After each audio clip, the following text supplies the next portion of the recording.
Hey everybody, today is August 2nd, 2023. I'm Gene, and welcome to the Wednesday edition of Hanging with Uncle. I know it's been a few weeks since we've had a show.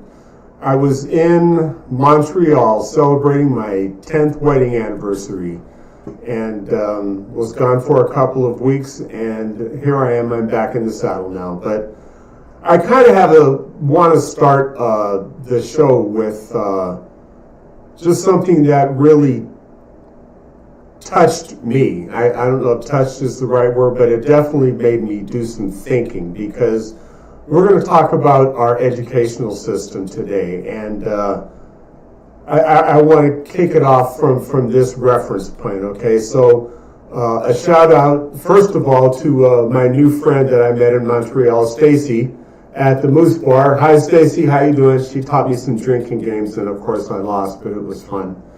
And the second one is to my friend Brian Lewis, who has been writing poetry, and in this compilation it's called Repairers of Creation. And the name of the poem is A Long Time Ago. And it has to do with the wonders that we see in the world and what we define as wonders, because, you know, we look at things like the Sphinx or the pyramids or the Grand Canyon or Yosemite and things that we call the wonders of the world, Niagara Falls. But I challenge you to a different way of thinking on this issue, because when it comes to wonders of the world, and thank you, Brian, this really resonated with me, that the wonders are seeing, no matter where you are, what you're doing, your viewpoint of what you're experiencing at that time. Hearing, maybe you are creating music, or you like something that touches you, or just the sound of nature, or touching things that we would not normally think to be so inquisitive about, but you know, it's good to always want and explore. Tasting, I think some of the best artwork that I've ever had has been in the kitchen, which is why I love to cook so much. And food brings people together, which is a conversation I have on immigration, but that's another thing. Feeling, how things make you feel. You know, looking at the Grand Canyon, how does that make you feel? Looking at the birth of your first child, how does that make you feel? And laughing, because laughter is the world's best medicine. So that means you can look at things from a perspective of happiness, and that, I believe, that's what we all want to achieve. No stone mountain ever built by man. So just think about that when you're thinking about, you know, wonders, and incorporate that into your way of thinking. So I want to bring on our guest on the show now. Back with us is Brent Knaple, my man on the street, and just an all-around nice guy. How you doing, Brent? Great, Gene. Hey, you ever heard the term, don't play a drinking game with a Canadian? I found that out with the Aussies once. It was a lot of fun. Yeah. Hey, I'm glad Brian is doing really well. I've been talking to Brian for a little over a year right now, and if you talk about a man that could change, yeah, and that guy was second in command of Fox News with Roger Ailes, and you know, when he got canceled with that woman issue, he actually stood up for a woman in his company and got fired over it. Yeah. And he's been on a holy mission trying to figure out his path in life since that. And he took out all references to Fox News about maybe 7 months ago. I think he changed his profile. Yeah. And he's writing such beautiful poetry. So, I mean, I'm glad that man is on the right path now. And he always probably has been, but I mean, he's just really doing good. So thank you for, you know, talking about him. You know, yeah, he's also been encouraging me to write my stories about my experiences when I was working at Compton PD.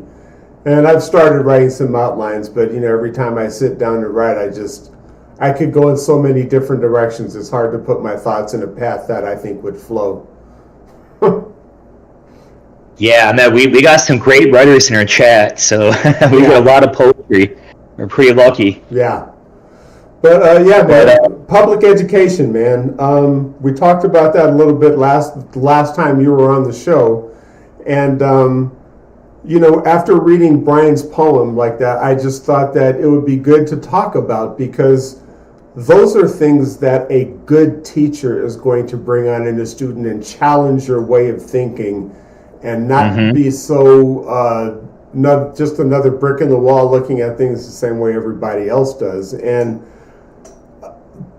I've had a lot of great teachers that have inspired me to do some of the things that I've done, that have stuck with me, and some of the lessons that I've learned.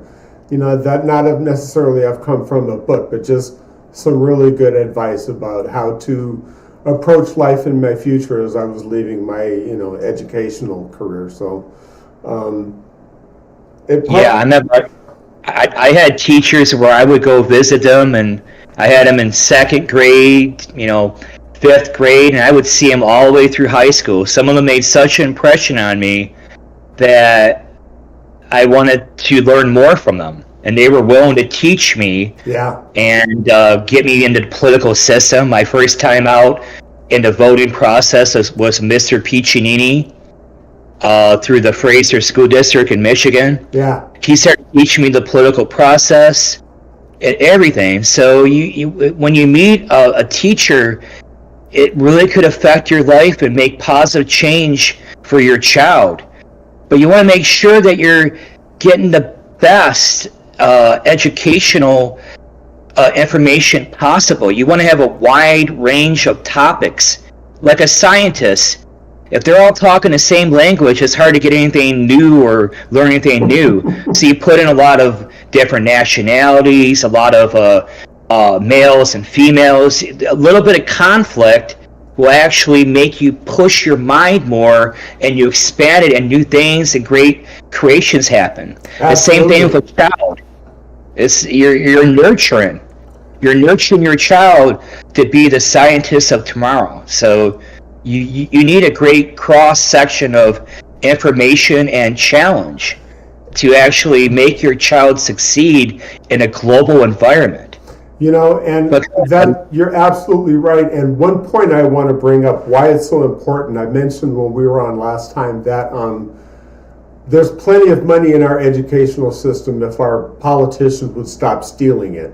And by that I mean the form of, like, here in Arizona they call it school vouchers, where if you want to send your child to a private school, you'll get public tax dollar money to go to that private school. And a majority of private schools have some religious affiliation, and giving my public tax dollars to a private organization, I think, is in conflict with the Constitution. And not only that, again, just look how much better our educational system would be if they would leave public education funding alone. Yeah. So those vouchers are popping up everywhere. Like, I just came down to South Carolina, and I've been here for less than a week. I'm getting used to community. Beautiful people. Lots of Christians down here. Lots of not a lot of other groups, I would say. And it's some schools are really good, and some are others are not as good. But it's according to how much public money is available for the public schools. Yeah. So they're going to start the voucher system here. It says and the start of 2024, they're going to allow 15,000 students in the state to use public money for private schools. So the governor pushed the notion that parents ought to be the drivers of their education, that education shouldn't be divided up who lives in the best zip code and who doesn't. The problem is he should be supplementing the zip codes that don't have as much money. I know there's mill rates and all that, but there's ways to improve it. And if you actually start giving vouchers, yes, you will be the drivers of the education, because you'll have to be driving your kid to and from school in almost every situation with a private school. They don't have the infrastructure built yet to go, or probably they won't have the infrastructure ever built to go and handle in a big case of children going out and going out with school buses. Certain locations might have that opportunity, but I would say you would be driving your child to and from school. So vouchers are actually, you got to think how much it's going to cost you. You might be getting $6,000 in value, but now you're going to lose a member of your household that could be making 15 to 30 grand working. Now he or she can't work because they got to pick up the kid back and forth all day from school. So now it's changing your whole schedule around. Which is a whole nother conversation. But yeah, and another thing that I've noticed, especially in the lower economic areas, they are encouraging homeschooling. And to me, homeschooling is the equivalent of just dumbing down our educational system, because, again, you're going to get taught from the point of view of how mom and dad think, what they want you to learn, not necessarily so much what you need to learn, or in the context of looking at it. Open up a book. These are the 7 wonders of the world. Well, when you look at it, how those wonders are created, somebody had to have an inspiration on, hey, let's build this, let's build it here. Where did that inspiration come from? I believe it came from those things that Brian put in his poem. Yeah. How much they were called the 7 wonders of the world, because it was such incredible feats of engineering 2,000-3,000 years ago that created a bunch of those beautiful structures that, there is so much that you could learn from art, from history, things that you might not get in a private education. I know when my child took, right after my ex passed away, we had her in a homeschool for about 1 semester. And there wasn't as much, there was a curriculum involved, but they made it very easy where they were posting the answers. So kids could cheat all day long on that, and it really would start to dumb down your education. That's why I actually had to pull her out of it. It was just too easy for her. She was too smart, and she knew how to manipulate the system away. I knew it wouldn't be challenging her. So even though she didn't like the public education system, I knew it would challenge her more. Well, see, so I put her back into it. Here's the thing with that, Brent. You're exactly right, because all they're doing is showing the success rate of homeschooling and how much less it would be on the educational system. See, you can homeschool. Look at how many people get their high school diplomas or GEDs from homeschooling. And they're as dumb as dirt because they really haven't learned anything except the test. Yeah, exactly. So you could watch the videos and the instruction, but you don't have to. The only thing you have to do is pass it so they get paid. That's the problem. Yeah. Because that's how they get paid, is according to, from the No Child Left Behind, it changed the way how we pay for the education. So it's awarded according to merit, which merit is actually a grade. So these guys want to get paid. Most schools do, so they want to make sure you're above that C average. At a D average, they get paid less. At E, they don't get paid. So you got to at least get a C and above. I don't think it matters whether you get an A or B. There's no reward for that, right? There's only a reward for mediocrity. At least you got to get a C. So that works down the whole system, because they're a model based on profit, while the public education system isn't. It wasn't supposed to be, but now it kind of is because of that stupid law. It kind of changed it a little bit. And I can tell you what standardized testing does too, because and my kids took full advantage of it, right? standardized testing means you're learning the test, you're learning the SAT, the ACT, whatever your state calls it, right? So when you get that high score, you qualify for free in-state tuition, not based on what you know, but how well you studied a test. And that is, again, adding the numbers to show how successful our school district is at getting people into college. You know, and I mean, thank God my kids are smart. They've gone on to do really good things. My youngest has his master's degree, and my middle son is the bassist in an up-and-coming band in Seattle and still is a store manager at a very popular, well-known coffee shop. So, you know, they're not dumb, but they figured out the system early and took advantage of it. Yeah.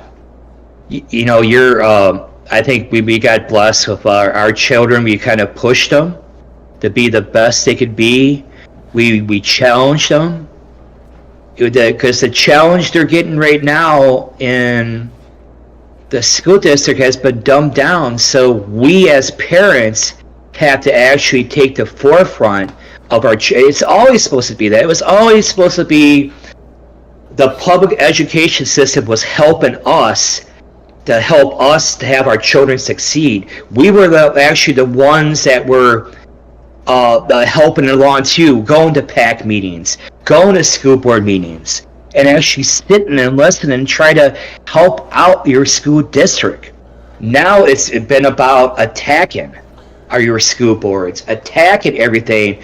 Oh, my child's getting a D. What are you doing wrong? Well, I got to push your child. This is public education. Oh no, you're not being. You're being mean to my kid now. Well, no. If that teacher doesn't push your kid, it's your kid's gonna maybe be dumb as rocks. So you gotta have that. That's what it's about, man. Yeah. And maybe we need to talk about what is IQ and EQ, and how EQ is so important. And honestly, so IQ's. Go ahead. I was just going to say, man, again, just to double down on what we talked about last episode, why it is so important to attend your school district meetings and fight for your educational system, because these are the things that are at stake. Yeah, man, we're thinking totally backwards, man. It's you're being led down a wrong path. A lot of people are jumping on this herd mentality, and they think they're going to make change, and this is the change they need to make. But maybe you don't understand what type of change you're making for your child's life, for his future. And that's you want to change in your betterment. You think? You know, I look at again, Florida Governor Ron DeSantis, and what he said this week about how. He's justifying his censorship and pulling books off the shelves about Rosa Parks and Martin Luther King and Maya Angelou and James Baldwin, because black people benefited from slavery. They learned skills to help them, you know, be productive in life. And you condescending fucking prick, do not insult my intelligence. You're a piece of shit. If you think enslaving people is a good idea, don't call yourself a Christian if you think slavery was a good idea. Go back and read the book of Exodus. Yeah, they're picking and piecing what parts that they want to broadcast out to people to make them think that is Christian values. Christian values is about love. When you actually break down what Jesus is love. So how are you loving? You're not loving slaves because you're protecting them. You're loving them because they're making you money, probably. So he shouldn't be saying that at all. And that's the scary thing. And that's why you keep on hearing the Florida man. And that's not nobody you want to be, actually. You don't want to be the Florida man. You want to be the universal man that understands the bigger picture. Yeah. You don't want to have just one view of what Ron D. Satan is telling you, or I mean, if your kid is actually going to develop any skills for a job, just because you have your IQ and he's passing those tests, doesn't mean he doesn't have people skills to succeed in an international business environment that we're in right now. Look at Ted Cruz. He's a perfect example of that. Nobody likes that dude. The Texas oil men do. He's probably at every award banquet in the country for the oil men, but that's about it. But I want to go back to what you said earlier, man. And one of the best lessons I ever learned in Mass, going to Catholic Church, was that man was created in God's image. And that image isn't a picture. His image is love. And that's what he, made us out of. And that's what people really need to understand. If you want to call yourself a Christian, and understand what God's image really means. And you're absolutely right, Brent. It's love.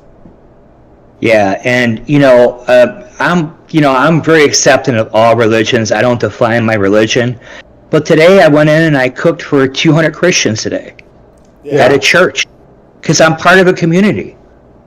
That's the thing is any place I go, I want to be part of the community. If there was a Buddhist temple there in the place I'm living at, I'll gladly go into that. Any place I could be part of my community and actually help out in some fashion. That's actually what civic duty and service is all about. It's about being part of your community and loving one another and helping each other out to succeed. So you have to succeed as a whole community. And that's another thing that Satan got wrong. Again, where's the love in shipping migrants to Martha's Vineyards? He thought it was funny. He thought it was a joke. Don't call yourself a Christian, you fucking hypocrite. You're a fucking Pharisee. I'm sorry, I don't mean to use foul language on, but he pisses me off with his stupidity. Yeah, he's just it seems like he's trying to destroy any type of value. I mean, it has nothing to do with Christian values. What he's doing, it's a morality question. And it's immoral. It's immoral. It's not. When you look at somebody, I judge them for I try to judge them for their moral value. I listen to them, maybe their religious point of view, their upbringing. I put everything in perspective according to who I'm talking to, and I try to assess the situation and still try to not be mean to somebody. I could easily, just blow it off. But I'm just trying to engage and figure out whether I want to be in this community or not. I mean, any place I go, I question. It's like, is this the best place to raise a child? That's how when I assess a situation and a threat, I do it according to the community I'm in and how they will protect their children, of all children. So if you're causing a scene at these public meetings, these school board meetings, and then children are hearing this, and then all of a sudden there's a school shooting in your community, did you just enrage your child enough to possibly cause that to happen? Are you responsible for school shootings? If you're actually becoming radicalized at a school, you're radicalizing your kids to probably be radical at school, right? It's because your children learn from the public schools or whatever school you go to, but they also learn from you and your behavior. So you're imprinting maybe the wrong message on them by being like that. And that I know people are worried because there's all this hate and this group against that group, but when it comes down to it, morality isn't just spirituality, it's universal. So, you're right. We have a few minutes left, and I want to give it to you because you also said something on the last time you were on the show that I thought was very poignant, and I understand it, but just for the sake of our listeners, explain why it is so important to go to these meetings, with your phone and just take pictures of these people and videos of what they're doing, and the type of information they should be gathering and how to use it for the benefit of our community. What? Okay, well, if you go to a school board meeting, if there's already a lot of chaos going around and they're already enraged, sometimes it's better to go ahead and engage the situation and identify threats to your community.